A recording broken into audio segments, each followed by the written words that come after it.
Good morning, everyone. It's really nice to see you again after a week.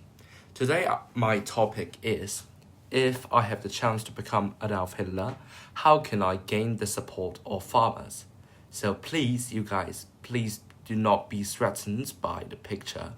It is just nothing about like I am going to saying like some advantages of Nazi or like doing propaganda for them. No, it is the case is that I want to, if I have the chance to become Adolf Hitler, what can I do to gain the support of farmers? This is a project we did in our history lesson, and I think it is really interesting, and I want to share it. So the first thing, as we all know, like since Nazi is such a relatively long-lasting party, from 1920 to 1945. Comparing to other like short-living parties. So it is actually because a long period the policy would change.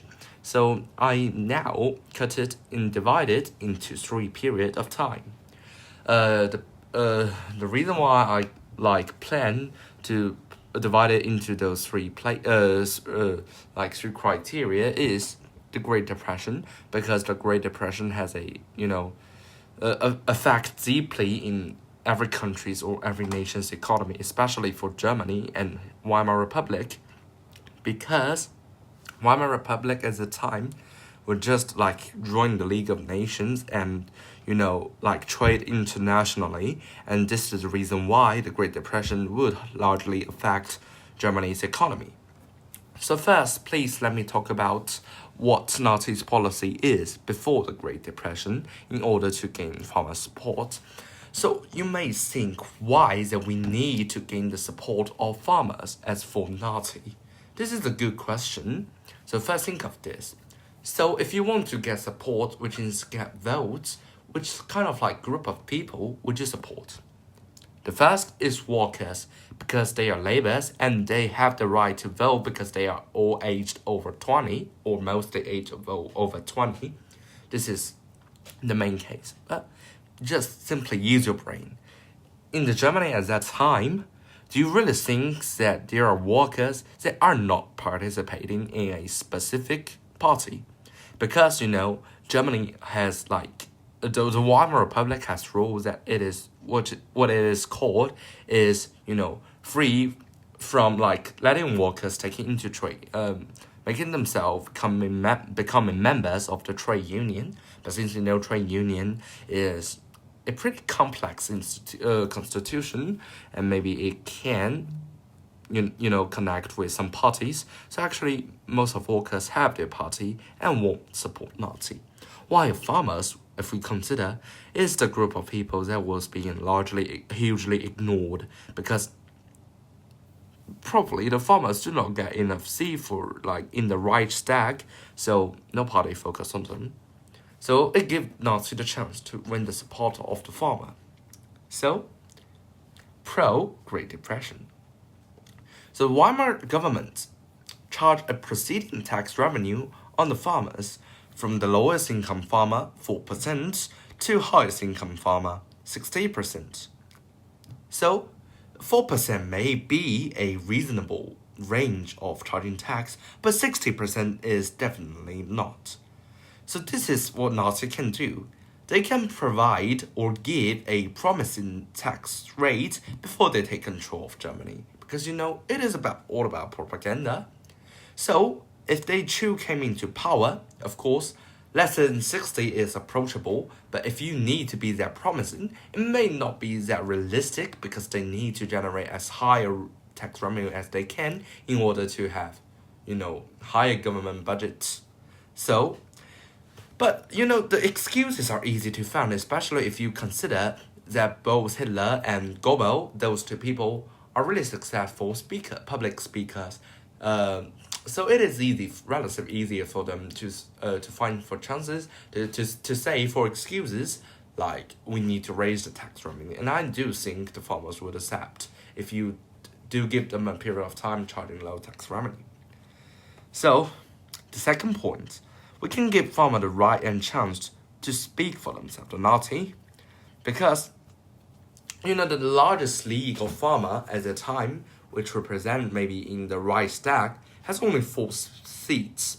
But total seats they are around 700 in Reichstag, which only have a proportion of just over 0.5%. But this seems really unfair because the farmer produced the products and it related has occupied 28% of the whole GDP of Weimar in 1925.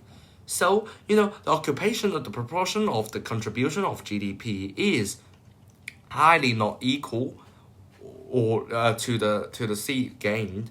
So this is the reason why Nazi can take advantage of this. So it seems unfair, so Adolf Hitler can take this chance to win a majority of support in this group to persuade them join a bigger alliance, because if they support Nazi have a bigger base. So if they can support Nazi can give them back for not less than 4 seats, which is what they want, because they want to speak for themselves.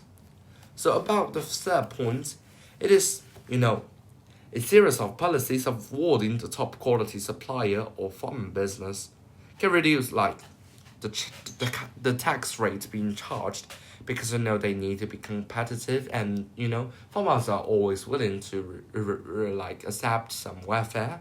So it is also attractive, and also we need to consider about the kids, because free education for the kids may also be helpful, because the Nazi has the 25 points, and it is a way to let them vote for the party, because kids, it is something that the parents will concern that if they can have quality education, and if Nazi can promise this, they will actually be really appreciated and work harder for Nazi party. The fourth is anti-Semitism. Of course, I have to claim that I'm not related to any of this anti-Semitism or something like that. But for Nazi, it needs to be helpful, because most of the Jewish people at the time was being the owner of the farmer. So what does this mean? They do not have slave of Germany workers, but they do slave them. It means their working conditions are of course being a bit more awkward than normal workers, but it's not as well as slaves.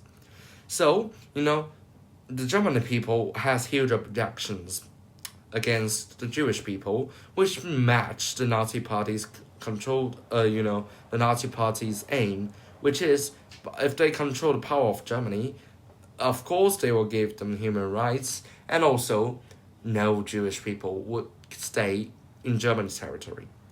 The fifth place is set the farmers as a role model, because farmers are at the lower class of the whole economy system. So if you set them as a role model, which is bringing them to a hierarchy place that they have never actually been achieved, because the Nazi party said that we need to learn from the farmers, from their mentality. They are hardworking and they gain what they want, but not like Jewish people. They are really lazy and often gain the profit by the hardworking farmers.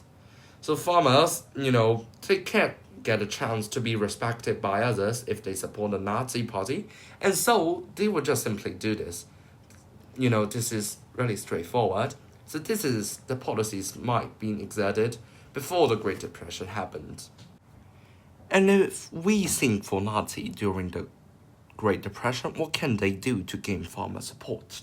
So if you say during the Great Depression, you think maybe the Weimar governments of it, the solution to react with Great Depression totally failed, that what belongs to post-depression. So it does not belong here. So what can they do? So first, Nazi party can buy their stock, because the farmers may during the Great Depression, because the supply is far higher than the demand, so they will have a lot of stock, and this they cannot sell it to anyone besides eating for themselves and their relatives. So if they can get the money, they will think that they overcome the financial hardship, because they can buy assassins. And this, you may think, so why Nazi have the Nazi has the money to let them like buy all their stocks. Because if you notice the currency, because the Great Depression caused the US dollar fluctuates, and it is probably I can't say really specifically, but it is always a great chance to, gain or like coin money according like to the fluctuation of currency using like converted currency between the rental mark of like Weimar's currency and US dollar. They will figure out a method to win such money. And also we have to mention that before the Great Depression, Weimar, like the Nazi Party, is actually having a lot of money, but of course not as much money as like after they came into power, but it's still peak before they came into power. So this is an effective way to, of course, to let farmers support you because you gave them money, and the product you bought, Nazi Party bought, can give to poor people, actually, to be honest, because, the starving people and also unemployed people. If you give this to them, you can, it's kind of like, by the way, you can gain their support. The second thing is loads of farmers, just like any other jobs, like they lose their work straightforwardly. So it caused, of course, a low demand and a high supply. So the rental market, because it's fluctuated, so the backup of rental market, which is land, is much more easier to be controlled. So Nazi may promise them that if they can take the power, they will give land to farmers. This is what farmer wants, because if you do not give land to farmers, so how can they be considered as a farmer without even land? This is also an, convincing method to let them, support you. The third is, during the Great Depression, many families, especially for middle class or lower income, experience financial hardship. But, every family almost, even nowadays, put their kids at the first place. So if you can offer food, which, they will eat less than the adults, and also if you can offer those people food and also free education, and during the free education, if you can add the propaganda of the Nazi Party, that would be perfect. The kids would appreciate you, and so did their parents. And right after the kids came back to home, they will say to their parents about, what is Nazi Party? And is Nazi Party a good party or bad? What's their aim? And this may attract also the farmers' parents, the kids' parents, which is the farmers. So this is a few policies can be made during the Great Depression. And finally, it is after the Great Depression. So what can Nazi do? So first, it can actually easily to convey the farmers that Weimar Republic failed to survive or react positively during this Great Depression. Because, they do not have policies to help farmers overcome the difficulties. And also, you can say there is a huge difference between how the USA government reacted with the Great Depression, like Franklin Delano Roosevelt create the Alphabet Agency and a lot of political policies to ensure the rate of unemployment decreased for a significant rate.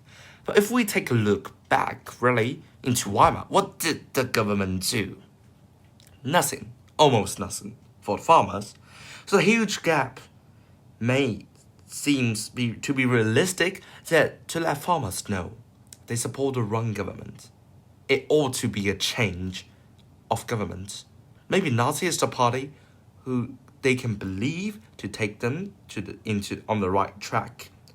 So that's the first one. A second one is according to increase the support rate, in need to let people acknowledge conflict of lower class and upper class.